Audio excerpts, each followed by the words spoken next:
네, 우리 사랑하는 우리 교회 성도님, 이 한 주간도 주 안에서 승리하시기를 축복합니다.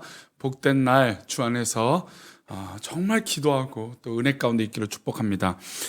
잠시 기도하시고 오늘의 말씀 나누겠습니다. 하나님 아버지 감사합니다. 오늘도 주의 은혜 가운데 살게 하셨사오니 주의 은혜로 오늘 하루 살아가게 하시고 오늘의 주인이신 전능하신 하나님만이 우리의 주인 되어 주시고 영광이 되어 주옵소서. 말씀 가운데 예배 가운데 함께 하시기 원하며 거룩하신 예수님의 이름으로 기도합니다. 아멘. 오늘의 말씀 누가복음 22장 3절의 말씀입니다. 제목은 진정한 제자의 삶이라고 하는 제목입니다. 말씀 함께 읽겠습니다. 12 중에 하나인 가룟이라 부르는 유다에게 사탄이 들어가니. 아멘. 사람이 교육을 받는다는 것은 지식이라고 하는 것을 얻기 위함인 것도 있을 것입니다. 교육을 받고 배운다는 건 그런 의미겠죠. 근데 배운다라고 하는 진정한 의미는 어디일까요? 바로 우리의 인성이 변화되고 성숙되어지는 것일 겁니다. 우리가 성공을 이루기 위해서 교육을 받는데 그것이 목적으로 사는 사람과 또 이 제대로 배움을 통해서 인성이 갖춰지고 또 사회 이바지와 또 세상에 빛이 되고자 하는 그런 이 근본적인 이 토양을 가지고 배운다는 것은 분명히 두 사람이 목적지에 다다랐을 때 너무나 다른 삶의 가치를 드러낼 것입니다. 그 배운다라는 건 그냥 단순히 지식을 얻는 것도 중요하겠지만 그 지식을 통해서 또 그런 과정을 통해서 사람이 사람다워지는 그런 것이 필요하다고 생각됩니다. 오늘 본문에 보면 제자들의 삶의 모습이 다양한 모습이 나와요. 근데 제자들의 모습을 보니까 참 오늘 본문은 참 안타깝고 속상한 모습들이 나와요. 그래서 우리가 믿음의 성도로서 또 믿음의 제자로서 하나님 앞에 살아가는데 어떻게 하면 좀 더 건강하고 하나님 보시기에 좋은 모습으로 살아가는 것일지 한번 고민해 보는 시간이 됐으면 좋겠습니다. 첫 번째로 제자들의 참 안타까운 모습이 나와요. 오늘 누가복음 22장 3절에서 6절 말씀인데요. 우리 3절 말씀인데 함께 읽겠습니다. 12 중에 하나인 가룟이라 부르는 유다에게 사탄이 들어가니 이에 유다가 대제사장들과 성전 경비장들에게 가서 예수를 넘겨줄 방도를 의논하며 그들이 기뻐하며 돈을 주기로 언약하는지라 유다가 허락하고 예수를 무리 없을 때에 넘겨줄 기회를 찾더라. 사실 제자들은 3년 동안 예수님과 동고동락을 했습니다. 3년이 넘는 시간이죠. 그리고 예수님의 말씀을 가장 가까이에서 들었고 예수님의 기적을 가장 가까이에서 봤습니다. 그러면 사실 3년이 넘는 시간이라면 이 제자들의 삶은 아마 정말 가치 있고 뭔가 제대로 된 삶을 살아가야 되는 것이 아마 맞을 것입니다.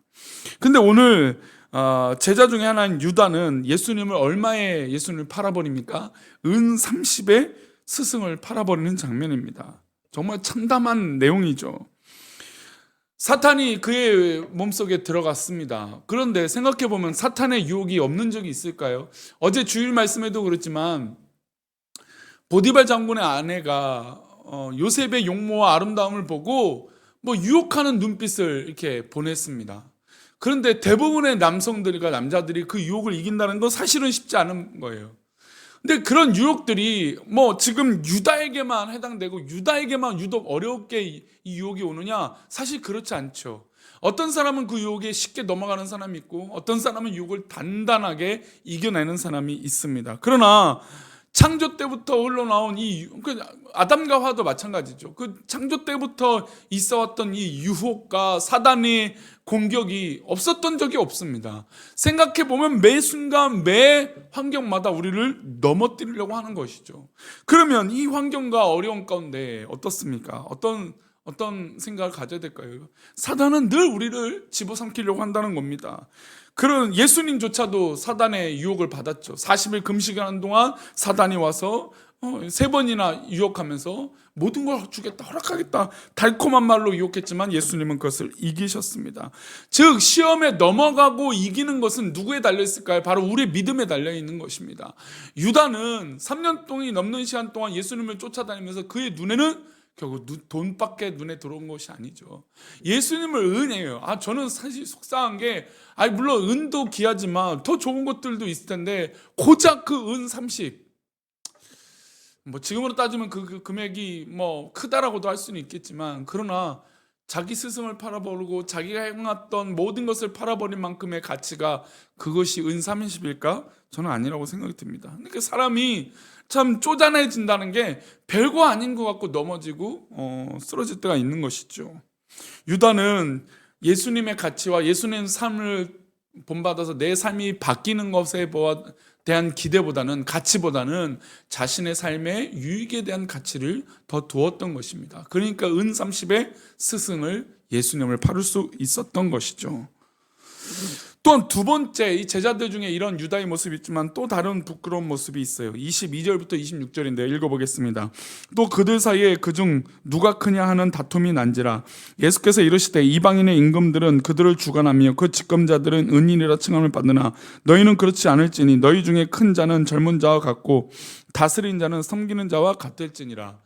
지금 제자들 중에 이 상황 가운데 사실 예수님이 곧 십자가에 달려 죽으실 이 순간이 얼마 남지 않은 이 참 안타까운 순간에 제자들 사이에 어떤 일이 있냐면, 야, 누가 크냐? 네가 크냐? 내가 크냐? 내가 더 예수님을 신뢰받고 있는 사람이냐? 막 이런 다툼이 일어나고 있어요.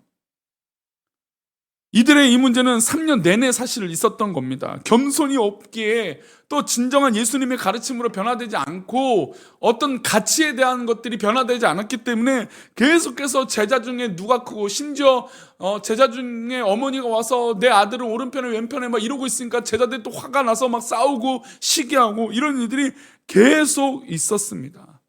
이들의 마음 깊은 곳엔 교만이 자리 잡고 있었기 때문이죠. 교만이 그들을 넘어뜨리고 교만이 그들을 흔들렸기 때문입니다. 이 죄악된 모습, 내가 남보다 높아져야겠다라고 하는 이 교만의 모습으로 성도들을, 또 사람들을 넘어뜨리고 힘들게 하고 있다는 겁니다. 제자들조차도 사실 이런 모습이 있었어요. 또 이것으로 그치지 않습니다. 제자들이 보이는 세 번째 모습은 어떤 모습이냐면 39절과 40절 말씀 먼저 보겠습니다. 예수께서 나가서 습관을 따라 감난산에 가시매 제자들도 따라갔더니 그곳에 이르러 그들에게 이르시되 유혹에 빠지지 않게 기도하라 하시고, 지금 예수님이 감난산에 가서 기도하시는데 제자들에게 이렇게 당부하십니다. 너희들이 유혹에 빠지지 않게 해서 기도하라. 그러면 예수님께서 기도하라 하라고 하면 기도해야 돼요. 말씀 가운데 거하라 하면 말씀에 있어야 돼요. 찬양하라 하면 찬양해야 돼요. 그런데 우리 신앙을 봐더라도 기도하라 하면 기도하지 않는 거예요. 찬양하라 하면 찬양하지 않는 모습이 너무나 많아요. 우리 가운데 그런 이들이 많다라는 것이죠. 그래서 심지어 예수님이 이렇게까지 말하는데 제자들의 모습은 어떻습니까? 45절 말씀 보면 46절까지요. 기도 후에 일어나 제자들에게 가서 슬픔으로 인하여 잠든 것을 보시고 이르시되 어찌하여 자느냐, 시험에 들지 않게 일어나 기도하라 하시니라. 예수님이 이렇게 말씀하셨어요. 예수님이 지금 감난산에 가셨다는 건 자신이 이제 그 십자가에 죽으시면 정말 땀방울이 핏방울이 될 정도로 정말 간곡하게 하나님 앞에 기도하고 있는 제자의 모습이에요. 예수님의 모습이에요. 근데 예수님의 모습이 제자들을 볼 때 분명히 기도하라고 했는데 지금 자고 있는 거예요. 물론 피곤하죠. 그 피곤함을 이길 수 있는 사람이 어디 있겠습니까? 그러나 제자들은 예수님의 당부를 이렇게 듣고 있음에도 불구하고 그 말씀대로 순종하고 살지 않다라는 겁니다.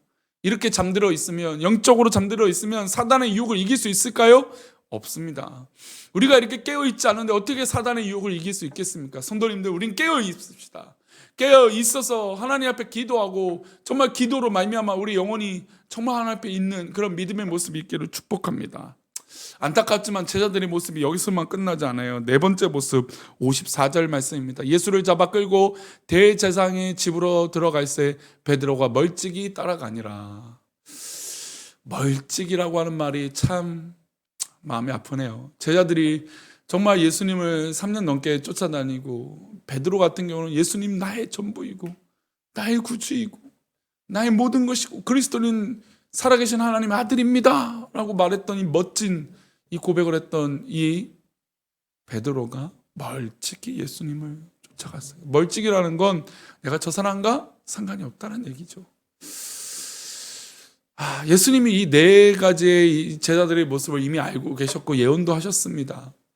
사실 그 말씀대로 이들이 결론 내어졌다는 것을 볼 때 제자들의 삶이 그만큼 하나님 앞에 또 예수님 앞에 바르게 서지 못했다는 것을 느낄 수 있죠. 사랑하는 우리 교회 성도님들, 제자의 삶이, 진정한 제자의 삶이 무엇입니까?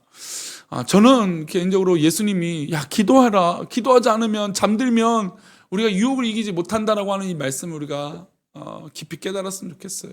우리가 오늘 이 순간에도 하나님 말씀을 깊이 묵상하고 또 붙들림 받아서 하나님 말씀대로 순종하고 기도하였어서 내 영육이 깨어 있어 이 모든 유혹들을 이기는 믿음의 성도들이 되시길 축복합니다. 오늘 하루도 진정한 제자의 삶, 진정한 성도의 삶으로 승리하는 귀한 믿음의 성도들이 되시기를 축원합니다.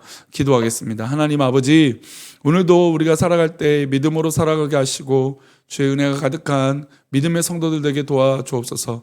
우리와 함께 하시고 우리를 돌보시고 우리를 이끌어 주옵소서. 우리에게 향하신 놀라운 하나님의 계획을 이루어 주옵소서. 하나님께서 우리와 함께 하실 것을 믿고 감사하며 거룩하신 예수 그리스도 이름으로 기도합니다. 아멘.